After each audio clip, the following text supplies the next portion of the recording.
Questão de cálculo estequiométrico da prova do SPSEC 2009, uma questão envolvendo misturas de reagentes, considerada, portanto, uma questão de nível alto.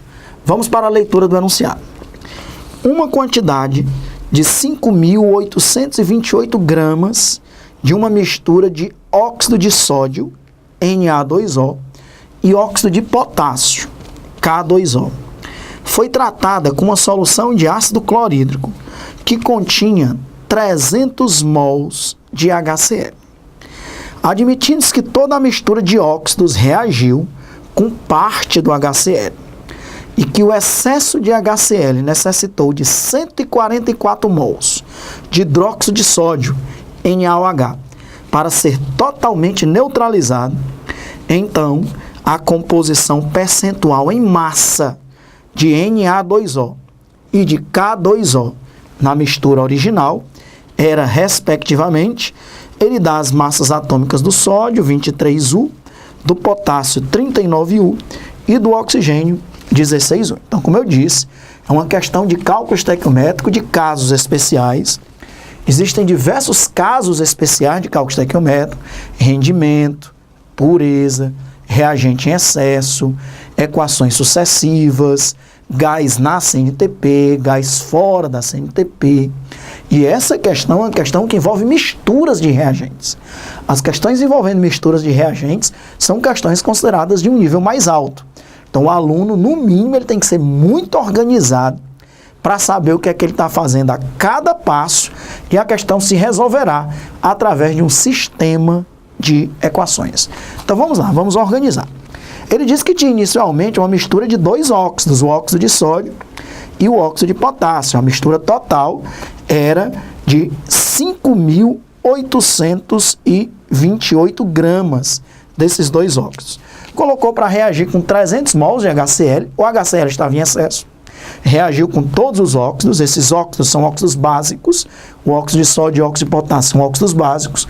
Um óxido básico reage com o ácido, por isso que o ácido reagiu com os dois óxidos, mas sobrou ainda ácido. E aí a parte que sobrou do ácido, ele neutralizou com a base, que é o NaOH. E aí ele diz que foram consumidos 144 mols de base para consumir o excesso de ácido. Então, qual é o primeiro passo que o aluno tem que dar? Saber quanto de ácido sobrou, para, consequentemente, se 300 era o número de mol inicial, saber quanto de ácido realmente reagiu com os óxidos. Então, eu vou escrever passo a passo que eu vou dar na resolução dessa questão, para quando você for resolver de novo, ficar muito organizado aí para você estudar várias vezes essa questão, porque é uma questão modelo.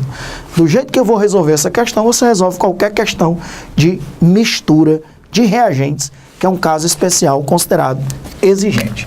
Então, qual é o primeiro passo que eu vou dar aqui? Eu vou calcular, vou colocar cálculo do número de mols de HCl que reagiu com a base, com o NaOH. Ok? Ora, vou fazer a reação do ácido com a base. Reação fácil de fazer. É uma reação de neutralização. 1 mol de HCl reage com 1 mol de NaOH. Um ácido reage com a base para produzir sal e água. É o NaCl e água. É a reação de neutralização mais clássica, mais simples.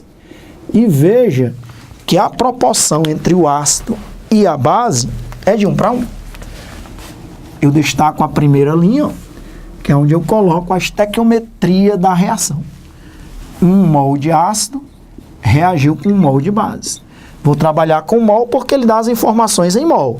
Ele diz, que eu vou colocar agora na segunda linha, que foram necessários 144 mols de base para reagir com o ácido que sobrou depois de reagir com os óxidos, né?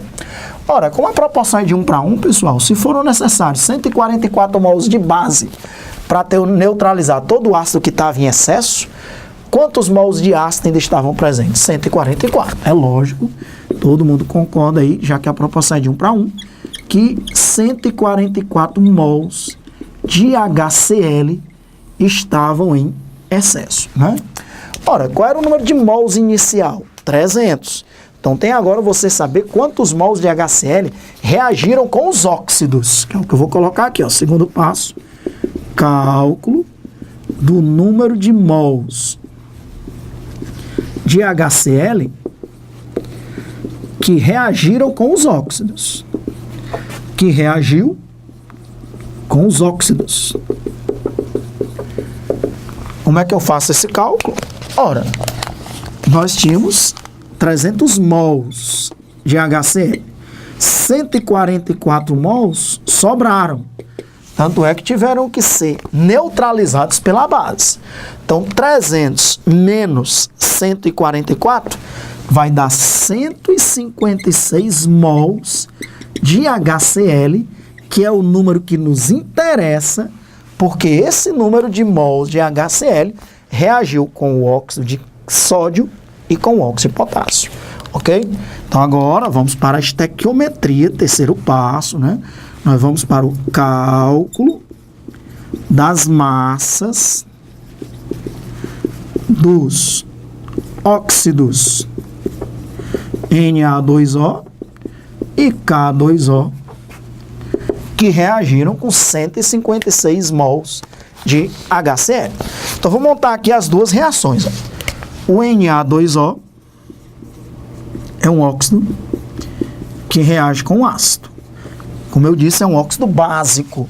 Os óxidos das famílias 1 e 2, dos metais alcalinos, lítio, sódio, potássio, rubídio, césio, frâncio, e dos metais alcalino-terrosos, magnésio, cálcio, estrôncio, bário, rádio, são óxidos básicos. Um óxido básico reage com ácido, produzindo sal e água. É semelhante a uma reação de uma base com ácido produzindo sal e água, porque aqui é um óxido básico. O sal é o mesmo, NaCl, vai produzir NaCl e água. Inclusive, a reação já está balanceada. Fazer a mesma reação para o óxido de potássio, que também reage com ácido, produzindo sal, que agora é o KCl. Vamos balancear a reação, né, que ainda não está balanceada. E água. Para balancear a reação, ó, são 2 átomos de sódio, 2 átomos de sódio. Fica 2 cloro, 2 cloro. E 2 hidrogênio, 2 hidrogênios, 1 oxigênio, 1 oxigênio. A reação está balanceada. 2 potássio, 2 potássio. 2 cloro, 2 cloro. 2 hidrogênios, 2 hidrogênios, 1 oxigênio, 1 oxigênio. Está aí a reação balanceada. Um óxido básico reage com ácido, produzindo sal e água, ok? E aí, pessoal, como é que a gente resolve esse tipo de questão que envolve mistura? Nós vamos chegar agora às equações de um sistema de equações que nós vamos resolver nesse sistema e encontrar as massas que a gente quer, ok? Então, vamos lá. Quanto é a massa de Na2O que tinha na mistura? Não sei. Vou chamar de massa 1. Quanto é a massa de K2O que tinha na mistura? Não sei. Vou chamar de massa 2. Só que nós sabemos que essa massa 1 mais a massa 2, a massa 1 mais a massa 2, ele diz quanto é a massa total da mistura. É 5.828. 5.828. Então, essa já é uma primeira equação aí para a gente guardar.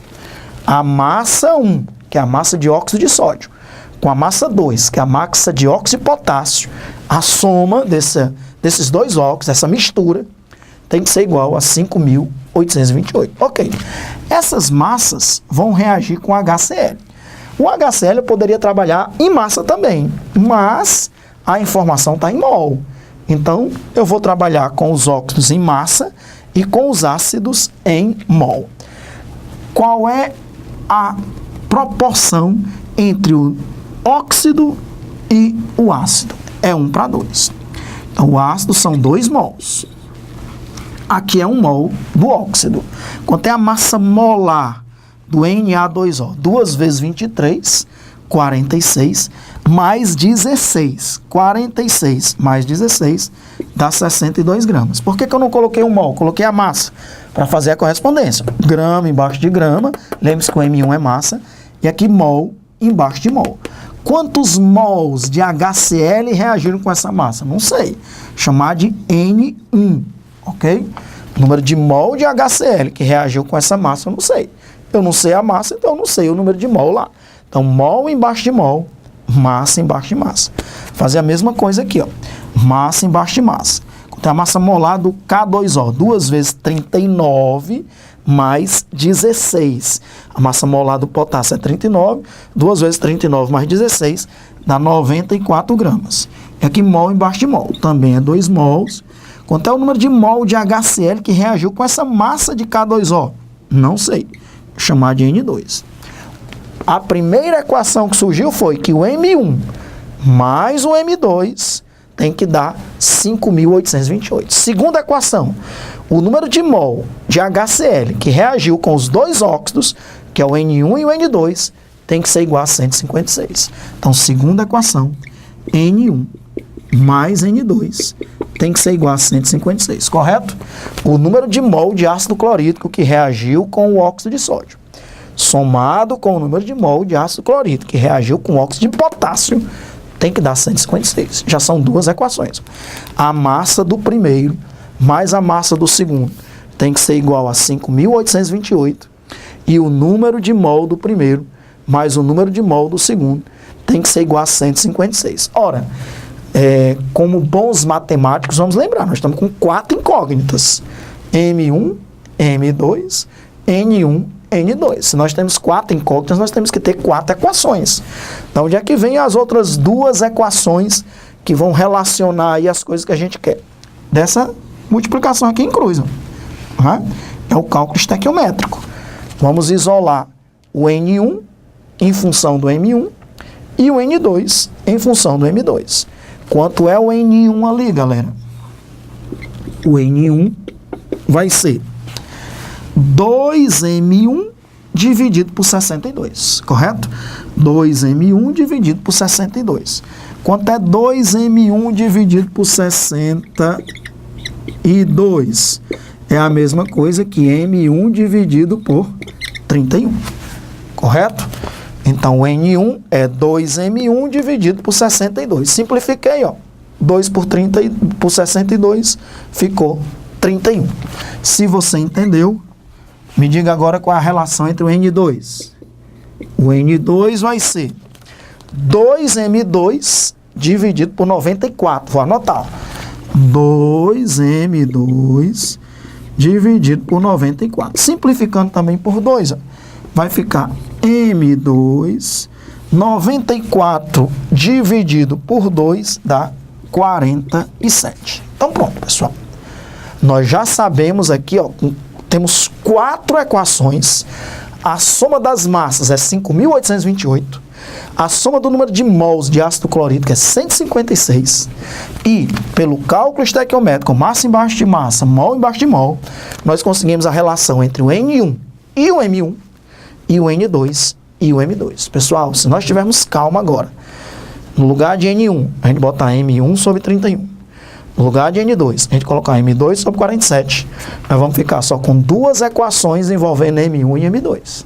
E aí, pela matemática, usando um sistemazinho de equações do primeiro grau, a gente vai conseguir descobrir quanto é o M1 e quanto é o M2. Então, a questão já está com todo o alicerce pronto para a resolução. A partir de agora, é matemática, sistema de equações. E, como eu disse, nós vamos obter rapidinho 2 equações e já vamos achar os valores de M1 e M2.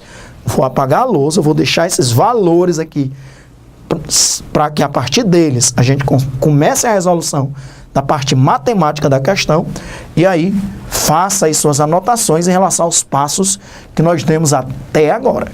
Calculamos o número de mol de ácido em excesso, o número de mol que realmente reagiu, por isso que eu sei que N1 mais N2 é 156. Montei minha regrinha de 3, fiz as equações balanceadas. Do jeito que eu estou resolvendo essa questão, você resolve qualquer outra questão envolvendo misturas. Poderia também trabalhar com a massa. Aqui eu colocaria 2 vezes 35,5 mais 1, 36,5. Então eu trabalharia com as massas. Mas como nessa questão eu tenho o número de mol de ácido, Para que, a partir do número de mol, ainda encontrar a massa do ácido e trabalhar até com números maiores? Mol, trabalhar com mol, dá menos trabalho do que trabalhar com massas, porque massas são números maiores. Então, em outras questões que está tudo em massa, o princípio de resolução é o mesmo. Então, vamos apagar e continuar a resolução a partir do que nós obtivemos até agora. Vamos dar continuidade à resolução da questão. O que é que eu vou fazer agora? Eu vou substituir o N1 por M1 mais 31, aqui em cima, e vou substituir o N2 por M2 mais 47, aqui em cima. Então, vamos fazer isso? Então, a equação que eu tinha ali era N1 mais N2 igual a 156. Só que quem é o N1? É a massa 1 dividido por 31. Quem é o N2? É a massa 2 dividido por 47. Isso tem que ser igual a 156. Essa equação, que só envolve M1 e M2. Com essa equação, que M1 mais M2 é igual a 5.828, nós temos duas equações e apenas duas incógnitas. Então, agora está mais simples ainda. Nós tínhamos 4 equações com 4 incógnitas. Substituir o N1 em função do M1, o N2 em função do M2, e agora só tem o M1 e M2. Vamos usar, nós temos aí diversos métodos para a gente resolver esse sistema de equações. Pelo método da adição, pelo método da comparação, pelo método da substituição. Eu vou usar o método da substituição, ok? Eu vou isolar aqui o M2. Quem é o M2? O M2 vai ser 5.828 menos o M1. Então, aonde tiver na equação, lá de cima, M2, eu vou colocar 5.828 menos M1. Então, vamos lá. Trabalhar com essa equação lá de cima. M1 sobre 31 mais M2 sobre 47. Isso tem que ser igual a 156. Tirar o MMC, eu vou multiplicar esses dois números, 31 e 47. 31 vezes 47. 31 vezes 47. 31 vezes 47, dividido por 31, dá 47. Fica 47M1. Mais 31 vezes 47, dividido por M2, só que antes eu vou substituir, né? Quem é o M2? O M2 vai ser 5.828 menos M1. Vou fazer, depois eu multiplico. Então, 31 vezes 47, dividido por 47, dá 31. 31M2. 31M2. E 31 vezes 47 dividido por 1 dá 31 vezes 47 vezes 156. Multiplicando aí, 31 vezes 47 vezes 156 dá 227.292. Então, agora eu posso esquecer os denominadores, né, e trabalhar só com os numeradores. Aqui, 47M1 mais 31M2. Só que quem é o M2, pessoal? 5.828 menos M1. Substituir, ó, o M2 por 5.828 menos o M1. Isso vai dar 227.292. 47M1 mais, lembrando que aqui esse número vai multiplicar os dois números que estão dentro do parênteses, né? 5.828 e o M1. 31 vezes 5.828 eu tenho aqui. 31 vezes 5.828 dá 180.668. Menos 31M1. 31M1. Isso tem que ser igual a 227.292. 47M1 menos 31M1 dá 16M1. 227.292 menos 180.668 dá 46.624. O M1 vai ser 46.624 dividido por 16. O M1 vai dar 2.914 gramas de... Olha, lá na primeira parte, quem foi que você chamou de M1? Foi o Na2O. Então, 2.914 gramas de Na2O, que é o óxido de sódio. Ok. Pois daqui você calcula o M2. Quem é o M2? 5.828 menos 2.914. 2.914. Quem ainda não percebeu, 2.914 é exatamente a metade de 5.828. Então, aquela subtração dá 2.914 gramas de K2O, que é o outro óxido. Pessoal, então, na mistura original, as massas dos óxidos eram iguais. Lógico, se você somar 2.914 com 2.914, vai dar 5.828, que era a mistura original. Foi que a questão pediu. Ele não pediu as massas. Ele pediu a composição percentual em massa. Ora, pessoal, 50% em massa de K2O. Em outras palavras, né, 50% em massa de K2O e 50% em massa de Na2O. Não precisa nem fazer regra de 3, né? Se fosse para fazer uma regra de 3, fossem massas diferentes, 5.828, que é a massa total, vale 100%. A massa do K2O vale X. 5.828 vale 100%. A massa do Na2O vale Y. Mas aí é 50% de cada um. Qual é o item que tem 50% de Na2O e 50% de K2O? É a letra C. Que questão maravilhosa. É lógico que é uma questão, de certa forma, trabalhosa. Repito, é uma questão considerada entre os níveis, entre os modos especiais de cálculo estequiométrico: pureza, rendimento, reagente em excesso, equações sucessivas, gases fora da CNTP. Misturas de reagentes é considerado um dos métodos mais exigentes. Mas a maneira de fazer a questão é sempre a mesma. A metodologia é sempre a mesma. Chegar num sistema de equações que inicialmente tem 4 incógnitas, mas você transforma em 2 incógnitas. E aí é matemática. Lógico que foi uma questão bastante trabalhosa para alunos que tiveram que fazer isso aí sem calculadora. Mas, desprezando aí, sem se preocupar com a parte de cálculos, a rigor é uma questão que depois que a gente pega a metodologia, é uma questão clássica e se torna até uma questão fácil, ok? Questão resolvida, maravilhosa, SPSEC 2009, item C.